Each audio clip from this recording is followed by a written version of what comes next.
იდეა შემაწუხა. ახალეთის ომისდასაც ხო აუშენე. ამა ისე შემაწუხე მე ამ ომის მონაწილეებმა რომ ბოლოს ერთხელ გაბრაზებულმა თქვი რომ ბოლოს რა გამიჭირდეთ ამითი ამ ომის მონაწილეებით ადარა მე მითქადო მე მამაჩემი ქეთში წევს მეთქი ვარა ახლა ხო ჩავყავი ახლა მე მითქვია რომ მამაჩემი ქეთში დაიღუპა მე თქვენი მეურნეობის დირექტორი ვიქნებოდი აკადემიაში ანსამბლი ვიქნებოდი მეთქი და ისე მაგრამ არ მქონდა სასწავლებელი რომ ობლად გავიზარდეთ ამი ვიშორებდი ცოტა საღა ხო ერთხელაც კადრო მამაჩემი ამდგარა ხო და არ მოვადგა ამ ჩემი კანტორა სვანეთიდან ჩამოსულა და იგივე და ვისეროდები არა კითხეს რა სპარიგაც ვისეროდები რა ჩემი შვილი არის აკა ვინ არის ჩემი შვილი ჩემი დირექტორი მაგარი ჩემი შვილი რა სამოვა სიცილი დილერა შუმბეულები ატეისტია ჩვენი დირექტორი აი ესეთი მომენტები მაგა მომილიდა კოლმეურნეობაში დავიწყე მუშაობა კოლმეურნეობაში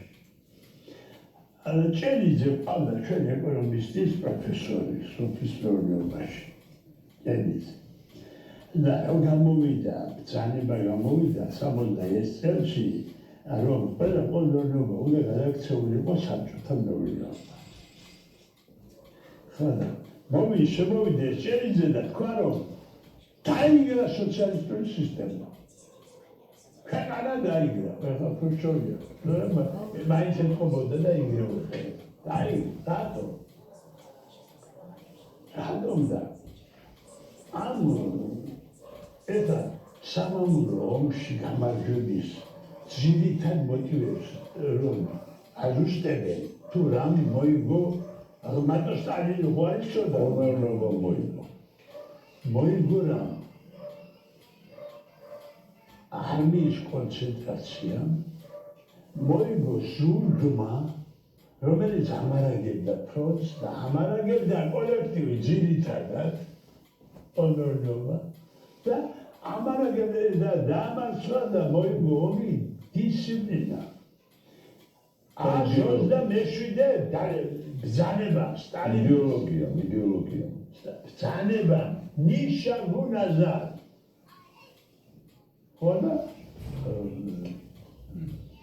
წავიდა ხალხმა და მოიგო ზინოვიევი რომელიც სტალინის დაუძინებელი მტერი იყო და ამერიკაში გაიქცა და იქ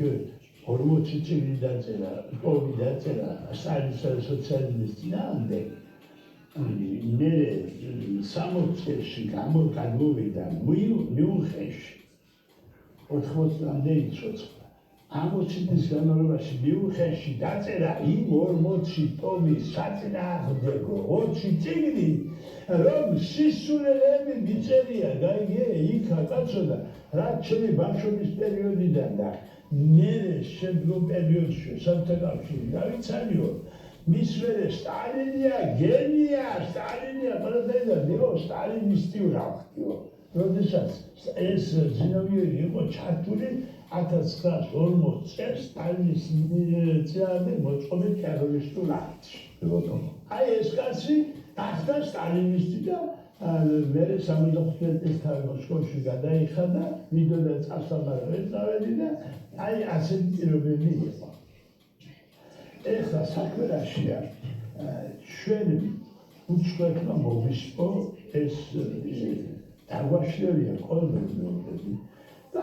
ეს ვათორობითი სისტემა კოლმეურნეობასა და საბჭოთა მეურნეობას შორის რა განსხვავება იყო? კოლმეურნეობაში სტალინმა თქვა რომ ვინც კოლმეურნეობაში თით ჩაყოფს საქმიანობაში თითი უნდა მოვაჭრათ. კოლმეურნეობა თავმჯდომარე იყო იმით და ეგ და უკან მიწის კანო. მიწის კანო. Tigris მეურნეობის დირექტორი ვიყავდა სოკოს ქარხანა მქონდა სოკოს რესტორანი აუშენებია სოკოს სახლი აუშენებია თავრობამ რომ მოვიდეს დაიშალოს კარგი ადგილი იყო რაღაცა იქ მე ახლა იქ ვიღაცა ყოფილი ნიჩერე იყო ცოდნი გვარი ხო და იმან ახლა ის და დაადო თვალი ამას და ჯავახიშვილს მოაწერია დადგენილებაზე ხელი რომ ეს სოკოს სახლი გადაცემოდა ცეკავში მერე მოვიდა ეს ჩემთან ახლა ეს კადიანი ბრეჟნად გადმოგივიდა ეს დანება ჯავახიშვილიაც ცეკა ბიუროსა და მინისტრს დადგენილება თუ არა ისე ვაგის პარკს ვაშენებდნენ ვაგის პარკი ეკუთვნოდა იმას ბაგების კოლმეურნეობა ხო და ახლოს არ გაიგარეს რომ როგორ შეიძლება კოლმეურნეობა ჩაგვართვა რამე და ბაგი გააკეთო ეს სამწერია ეს წარმოუდგენელია ჩამოვიდა მიქონია ამან ხო ნესტორიშვა კანდიდატი ჩავიარდა რომ ანუ რამეო მიშვამდგომლეო რომ აქ პარკი მინდა გავაშენებო ქალაქის განაპირა ამის რადიო არა გვაქვს წვანის სიტერაპია რაცა კოლმეურნეობის ვიცაზე ბაგი გააშენო და ქალაქს მისცეო ეს არის ამას ვერავინ ვერ ეთქვი არა გამორიცხულია